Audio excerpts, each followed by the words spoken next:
100.000 sekarang dapat apa aja ya? Sobat Rupiah, merasa nggak sih bahwa harga barang dan jasa itu selalu ada peningkatan? Rp100.000 di tahun ini tentu berbeda nilainya dengan Rp100.000 di 10 tahun yang lalu. Terus, kok bisa sih kenaikan harga-harga ini serempak berbarengan? Apa para penjual ini kompakan yang naikin harga?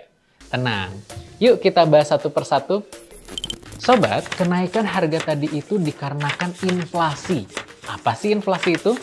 Inflasi adalah kenaikan harga barang dan jasa secara umum dan terus-menerus dalam jangka waktu yang tertentu. Kalau hanya satu atau dua barang saja yang naik harganya, ini nggak bisa kita sebut inflasi. Kecuali kalau kenaikan itu terus meluas atau bisa bikin harga-harga lainnya ikutan naik. Paham ya sobat? Lantas, apa aja sih yang bisa menyebabkan inflasi? Faktor yang dapat menyebabkan atau memicu terjadi inflasi ada bermacam-macam. Bisa dari pengaruh eksternal maupun internal. Seperti apa sih contohnya? Dari faktor eksternal, ekonomi global dapat memberi pengaruh ke ekonomi domestik loh. Contohnya seperti penguatan mata uang negara maju yang mempengaruhi pelemahan nilai tukar ke negara-negara berkembang, termasuk Indonesia. Hal tersebut bisa mempengaruhi biaya impor dan mengakibatkan meningkatnya biaya produksi di dalam negeri.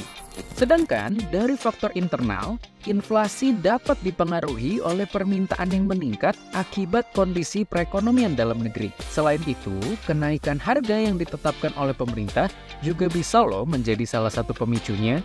Misalnya, penetapan kenaikan harga BBM yang secara tidak langsung dapat mempengaruhi biaya produksi dan distribusi secara umum. Selain itu, ada juga loh inflasi yang disebabkan oleh faktor kejutan, seperti pengaruh dari faktor cuaca yang tidak menentu, bencana alam maupun gangguan lainnya yang dapat menghambat laju distribusi barang dan jasa. Hal ini biasanya terjadi kepada barang-barang yang memiliki kerentanan atau volatilitas yang tinggi seperti bahan pangan. Nah, hal-hal itu adalah beberapa faktor yang dapat memicu inflasi dari sisi penawaran.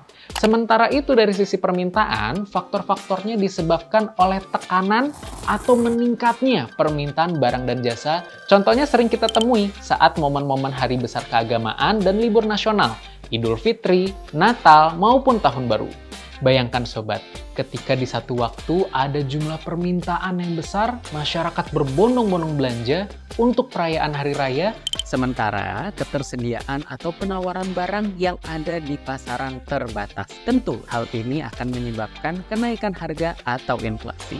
Lantas, bagaimana sih menjaga penawaran dan permintaan di masyarakat agar inflasi tetap terjaga? Jadi, supaya penawaran dan permintaan terkendali, kita harus mengatur dan menjaga barang dan jasa dari sisi keterjangkauan harga, ketersediaan pasokan, kelancaran distribusi, dan juga komunikasi efektif ke masyarakat. Karena itu, untuk mengendalikan inflasi, Bank Indonesia tidak bisa bekerja sendiri dalam menjaga penawaran dan permintaan di masyarakat.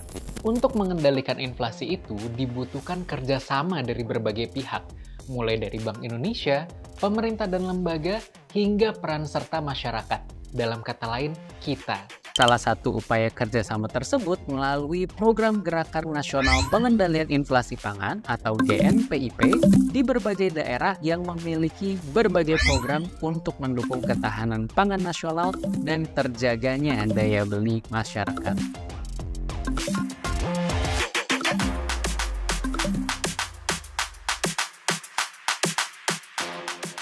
Mantap kan sobat? Sobat juga bisa berkontribusi mengurangi angka inflasi diantaranya melalui belanja bijak sesuai dengan kebutuhan kita. Dengan menerapkan perilaku belanja bijak dan belanja sesuai kebutuhan, maka potensi kenaikan harga karena persepsi kelangkaan barang di pasar dapat dihindari. Mengerti tentang inflasi dapat membantu kita memahami dinamika ekonomi dan bagaimana keputusan-keputusan seputar ekonomi dapat mempengaruhi kehidupan kita sehari-hari. Jadi, sudah siapkah sobat untuk turut berkontribusi menjaga inflasi?